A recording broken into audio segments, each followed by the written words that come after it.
Ey ömrümün sevinci, ey en değerli inci, her seherem birinci, ağlıma sen gelirsen. Yerlere zulmet düşür, üstüme hasret düşür, könlüme söhbət düşür, ağlıma sen gelirsen.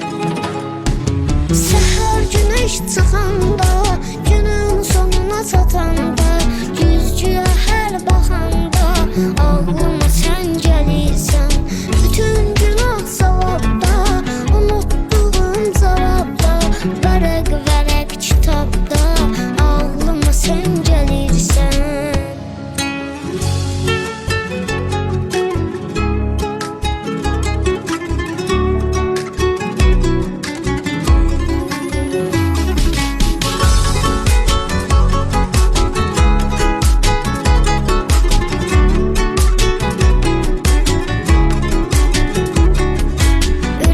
Bezir bu səsdən, durur qəstimə qəsdən, düşən kimi həvəsdən, ağlıma sən gəlirsən. Ruhum idin bədəndə,